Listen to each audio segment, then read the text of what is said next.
I didn't really get to do my video today where I usually do it just because it's been very, what's the word? Very windy today. But today I'm going to read a passage out of Scholar Warrior. It's a book that I found kind of just in half-price books. I was just kind of skimming, and I found a book called Scholar Warrior. It's about Taoism, and it's very interesting. As I was skimming it, there's a lot of good, valuable knowledge that I really liked. But one thing that I'm going to read out of today is Faults of a Master, right? Everybody always wants to talk about, finding a master, finding a mentor, finding somebody that will help you on your journey of either self-development, professional development, whatever skill you're doing. We all have to find some sort of mentor, some sort of person to help us, to guide us, right? But here in this book, it also has what to look for in a master, mentor, but also what can be a red flag, all right? So the faults of a master. There are things that a master must never do. If you observe any of the following behaviors in a prospective teacher, stay away. If you are with a master who begins to display any of these faults, then you must go to his or her superiors or their classmates. If a master doesn't respond or is a lone teacher, you must leave. Exploitation. A master should never use a student for any material gain, social prestige, or for any selfish purpose. Sexual involvement. Absolutely unacceptable. Hypocrisy. Whatever your master advocates, he or she must practice it to a level 10 times higher than his or her students. Abuse of spiritual power. A teacher may have supernatural powers, but he or she will not carelessly demonstrate or use them. Cruelty. Sadistic treatment is not acceptable. There have been many masters who have been mean to their students. There is no wisdom in this. This does not mean that the master cannot punish the students or be firm or be tough, but outright abuse is wrong. Possessiveness. Every child leaves home. Every student has to go into the world. The master shouldn't keep his students past his or her time. A master also shouldn't hesitate to send a student to other teachers. Inattentiveness. No matter how skilled, a master won't be any good if he or she doesn't care about you.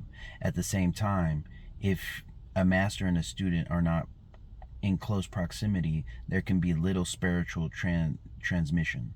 Long-range transmissions and sways in the stadiums are not effective. Dishonesty.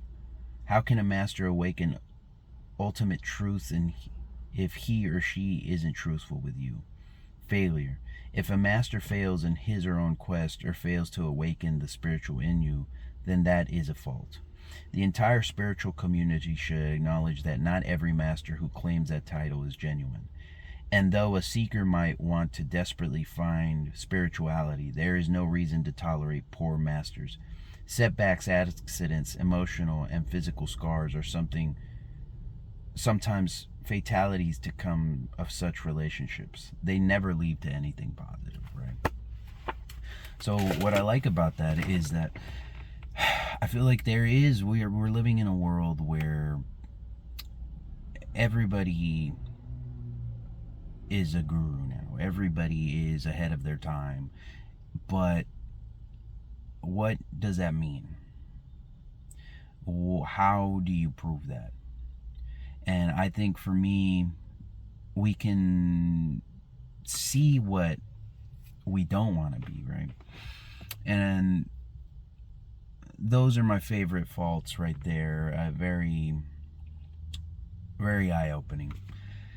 But one thing that I do want to emphasize more with looking for a master, or if you're trying to become a mentor, master, guru, leader in some sort, is to avoid things like that as well. There's too many of us that we have a hard time, right? We don't have the patience. We don't have the resolve. In the book, it also talks about what to look for in a master mentor, right? A master is like a parent. A master will have a lineage. A true master has a lineage just as well, just as we all have family history. As the history and example of our ancestors influences our lives, so does our lineage and influence of our thinking. The master passes on this influence, so it's critical that the master has a good background and sound history. Right? Another one that I really like is a master must be the right age. A young teacher is too inexperienced. An older one will be too impatient, too irritable, and too interested in completing his or her own spiritual quest. In general, it's best to begin one's study with a master who is in between the ages of 50 and 65. Right. And for me, I think the right age, I like that one, but I think the right age can be more subjective, right? We want somebody that's been doing this for a long time. Because I think what ends up happening with a lot of us is that we end up going for the prodigies. We end up trying to get taught by the prodigies, people that just naturally excel at it. But that's something inside of them, whether it be genetics, whether it be scholarly approaches, they're just naturally good at it, and you can't really teach something that's innate to somebody. So for me, it's just kind of looking into the right age, good lineage of like who his masters are. I think that's another red flag that we can also look into, is that do they have a lineage? Do they quote the people that they've been inspired by, the people that they've been influenced by? Do they give you their recommended book readings? I mean, I think for me, a lot of the teachers that I've followed have always had, like, these are the people, these are my sources, these are my, I've been taught under this person, and I've been taught under this person, and I've read all these person's books and went to their seminars, right? Now, you don't really get taught under, but even going to seminars, even going like, this is where I learned all this, right? But this is how I cultivated all this information and made it my own. And it's crazy because the more I see like these online influencers, they just constantly like, I just reinvented the wheel. And I was like, no, you didn't, man. Like, stop lying.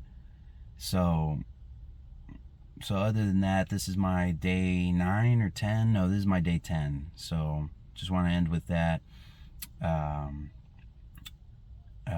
Again, these are very, very off the cuff, off the dome. So I just kind of want to get more experience. I think after 30 days of doing this, I'm going to go into more organized, or at least an outline.